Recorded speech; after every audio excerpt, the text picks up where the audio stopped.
So how do I practice? Um, there's a lot in there. So, for example, today, um, I have an artist. I'm going to be changing hats here in about 30 minutes. I don't always get the time I want to get into it. So, from a psychological standpoint, and then we'll get into the technical side of it. I think you want to be giving as much as you can. And somebody told me Sonny Emery said that, and this is a good principle. I hope it's right from Sonny. Anything you're trying to improve on, if you just give it 15 minutes a day, that's enough at a point. So part of the psychology of it is, don't let the pressure of practicing and keeping up on certain things become so overwhelming to you that you don't continue to do something. One of my friends has been asking me about that specifically. So if I break that into parts, in a much broader sense, you just want to be giving whatever you are inspired to do 100% of what you can do, and that's the bigger part that you have to be accountable to. If you have 5 minutes, did you give it those 5 minutes? And so that's enough.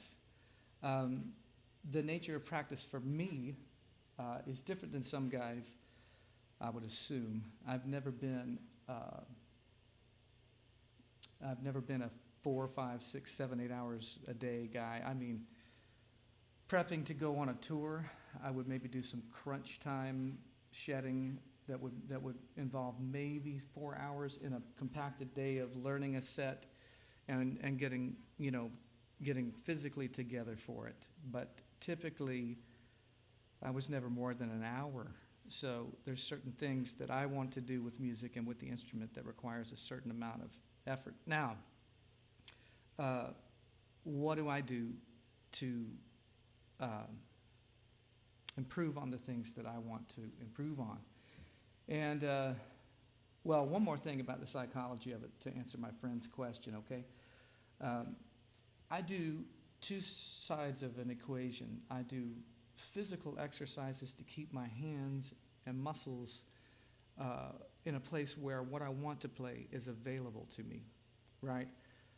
In the studio, it's sort of, blast for 4 minutes at a time, 5 minutes at a time, and when I'm not touring or on the road or playing those extended minutes, it's hard to maintain certain level of muscle development. It's just almost impossible to simulate what that is.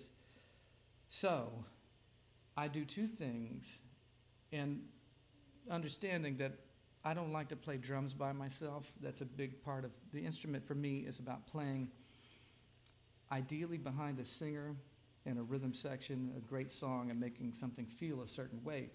I don't, it's just the instrument isn't gratifying for me in the absence of the other things. So, how I practice and how I maintain practice. I know that I have to do something diligent to keep my muscles where I want them, and admittedly, today they are not there. I don't have the time right now to put in the kind of time that I like to. But anyway, so I have certain exercises that I do, and I will reduce that to very simple things. I like Swiss triplets because they require a certain mechanic. Internally, it sort of centers everything back together, tightens everything together, so when things are moving in opposing spots, opposing phrases within your hands and feet or whatever, it kind of draws, it pulls those things, if you will, together. It sort of pulls on the seams and the stitches of pulling those things together. Creates cohesiveness, clean. So that's what I use. And I'll walk you through that.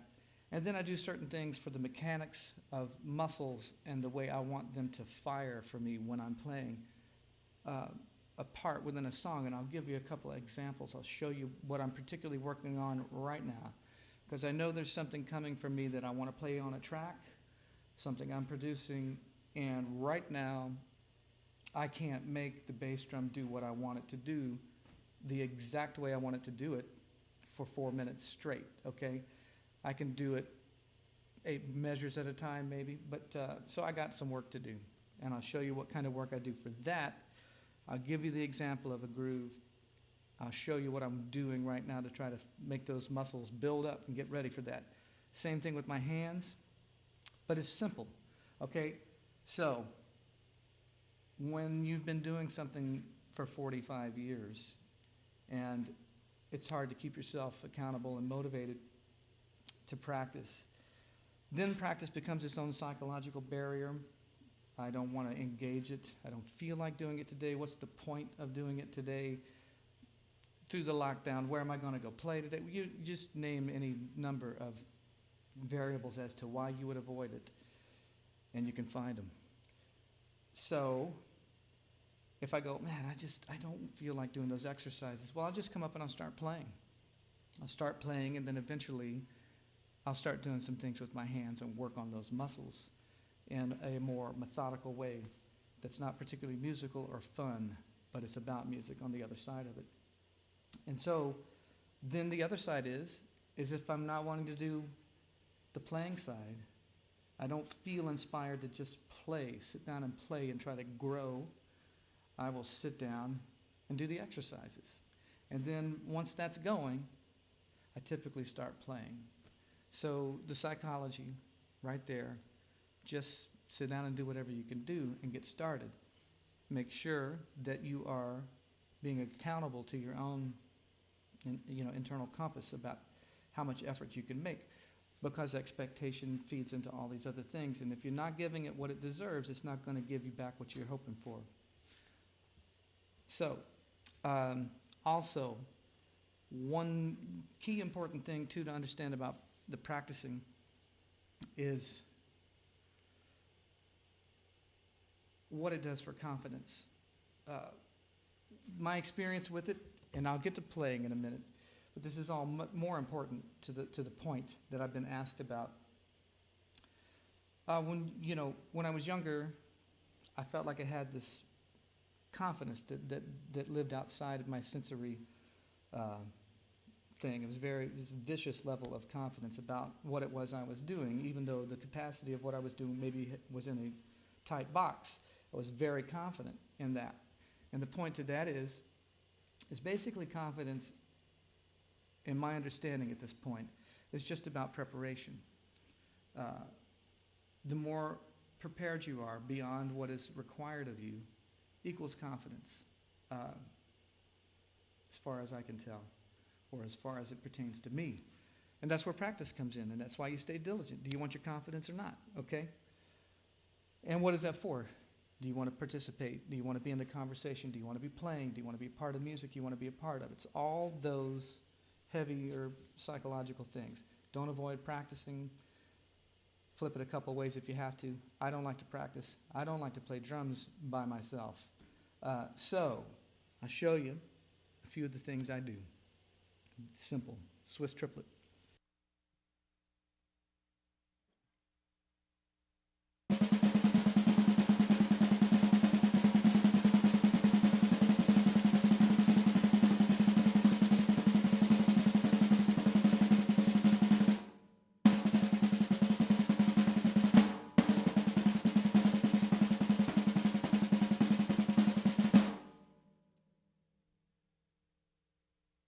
And I'll add the double bass drum to that just because it helps create that center line I'm speaking about.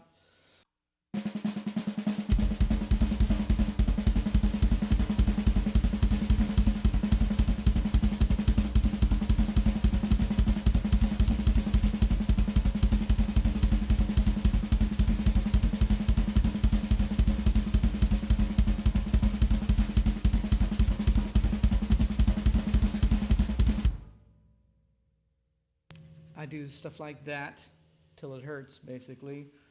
That's one thing. Now, the other thing is the things that I like to play on the instrument. I learned much later on that the elite level things I was aspiring to improve on did not improve from practicing the thing I wanted to do. So, for example,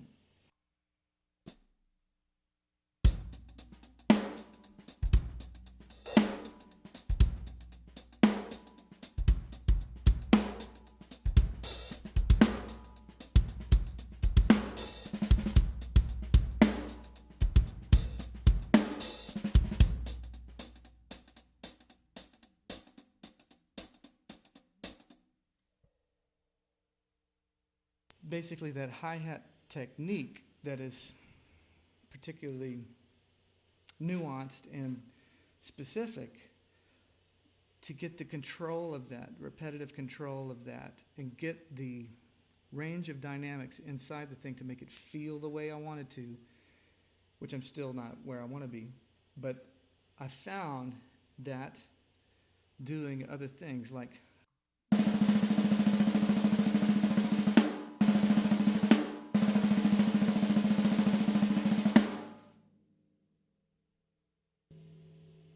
really intense double strokes, hard as I can, even as I can, switching the leading hand, things like that, just kind of repetitive exercises.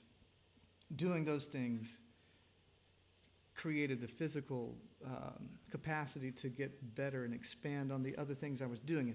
And the reason that it was a sort of a epiphany moment for me was I had not been employing those practicing methods into what I was trying to do. I just kept trying to do the thing I wanted to do better. And it was good to a point, but it didn't start improving until I started reaching way beyond, back to the former thing I said, previous thing.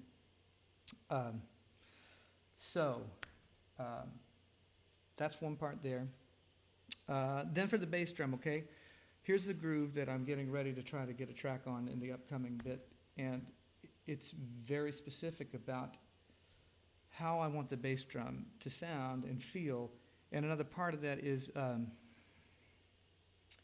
this drum right now I'm playing is kind of dampened, and it's a 22. Ultimately, what I'm going to be playing is a 24 with a full front head, and it is a lot harder to control the nuance of the note on the bass drum on that drum. It's sort of, kind of wild and wide open, and it's harder to finesse.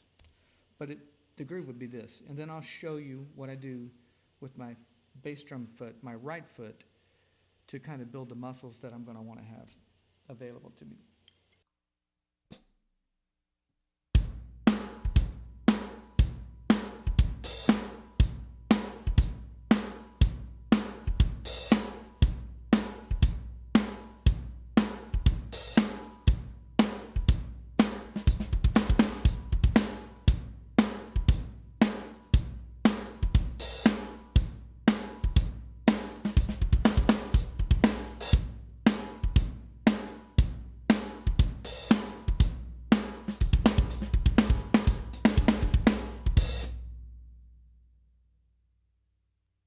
So I'm close to where I want to be on this bass drum, but it's a different animal on the other drum with the more resonant note.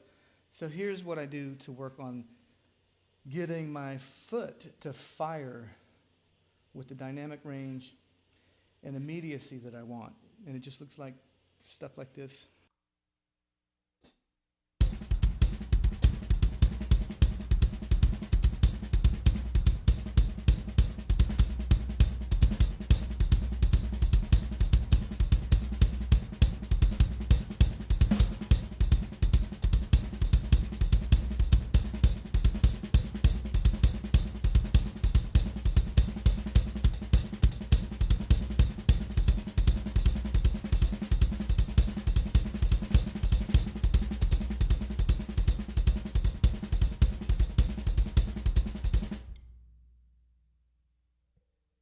And I just do it till I can't, which is right where I stopped. It starts to freeze up. And when I'm really diligent, what I'll do is a bit of what you just saw, maybe 3 different times a day. work on those things. And there's more we can get into, but the basics, because I was asked about that, the basics of what I'm trying to do with my hands requires opposing practice, basically, is the concept, okay? So if I want this,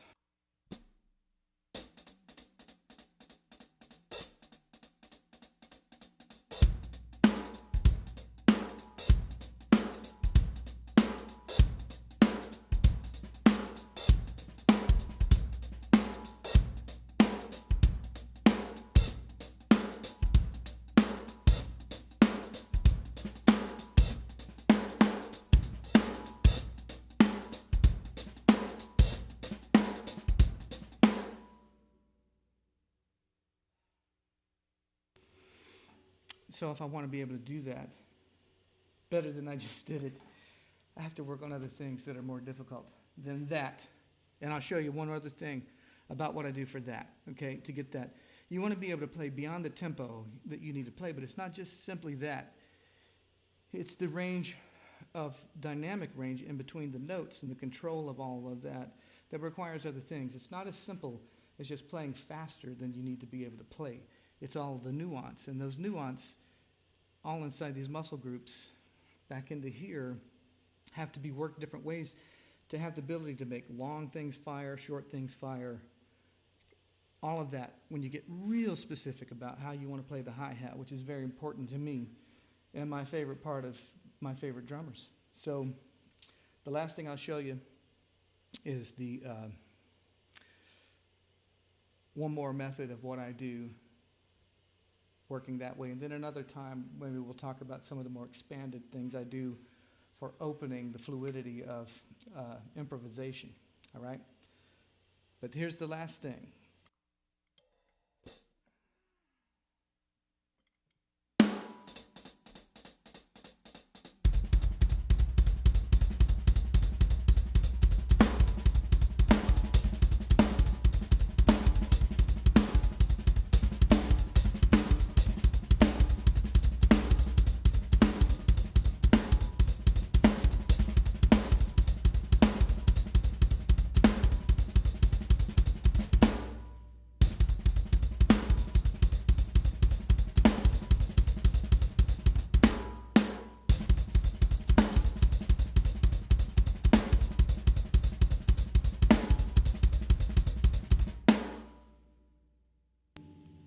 You get the idea.